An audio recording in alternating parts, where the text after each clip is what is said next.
And we're doing that trying to curry favor with the mullah regime.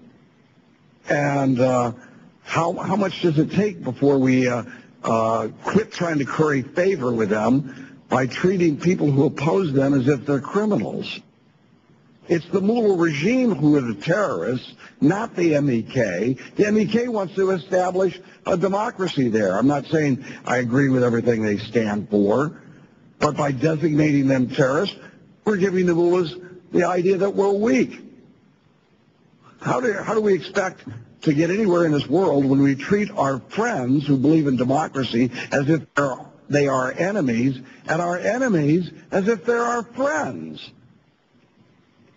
Seems to me that's what's going on here. Just look, we are at a point where we have a representative of our government who can't even say we believe in regime change, with a mullah dictatorship that's building nuclear weapons and undermining governments throughout that region, and now is engaged in hiring an assassin to commit an act of assassination and a bomb explosion here in our nation's capital. We don't even have a government, our government, suggesting that that government shouldn't, there should be a new regime there. Of course that's seen as weakness. We are seen as weaklings, not as, so what if we side emotionally with the people of Syria? We couldn't even, we had a tepid, this administration had a tepid response to the brutal and murderous repression of the Iranian people when they went into the streets to protest the stolen election. A stolen election means you have a group of people who are superimposing power over others illegitimately. This is not a legitimate government, and we can't even say we believe in regime change. I can see why the mullahs now think we're so weak that they can go into conspiracies to set off bombs in our nation's capital.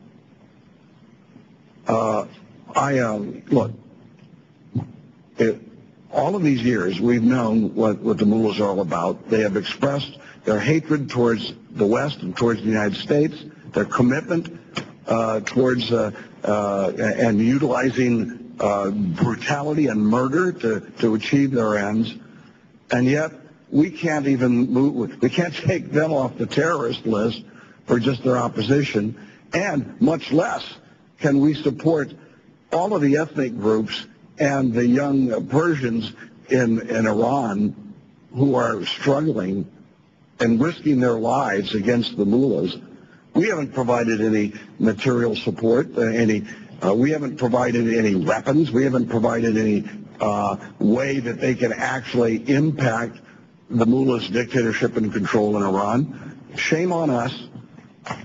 Our founding fathers fought and generation after generation of Americans have fought for freedom. We're not even willing to take the risk of saying there should be a regime change in Iran. Shame on us. Thank you, Mr. Rohrabacher.